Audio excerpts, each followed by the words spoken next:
திருக்கரங்களால் மரக்கன்றுகள் நடைபெற்றது. அதே போன்ற கலை அறிவியல்களுடைய புதிய கட்டிடமும் கூட அவர்களால் திறந்து வைக்கப்பட்டது. அடுத்ததாக இந்த வளாகத்தில் புதிய உணவக கட்டிடமும் திறந்து வைக்கப்பட்டது. அதனுடைய தொடர் நிகழ்வாக தற்பொழுது நிறுவன நாள் விழா இனிதே தொடங்குகிறது. இதனை வழி நடத்துகின்ற சரஸ்வதி அம்மையார் போட்ட அந்த விதை இவ்வளவு பெரிய விருட்சமாக இவ்வளவு பெரிய வளாகமாக வளர்ந்திருப்பதை நினைக்கும் பொழுது அவருக்கு இந்த நேரத்தில் நன்றி சொல்ல நாமெல்லாம் கடமைப்பட்டிருக்கின்றோம். கைதட்டி நன்றி சொல்லுங்கள்.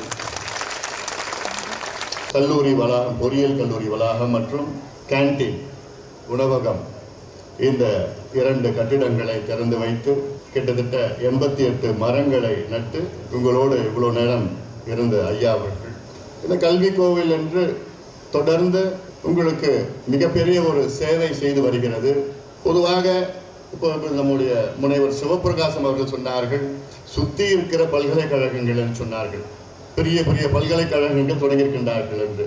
ஆனால் அத்துணை பல்கலைக்கழகத்தில் அதில் எல்லாம் நான் சொல்ல மாட்டேன், அதில் பெரும்பான்மையான பல்கலைக்கழகத்தில் அது கல்வியை ஒரு வணிகமாக செய்து, ஆனால் நம்மளுடைய கல்வி கோயிலில் கல்வியை சேவையாக செய்கிறது.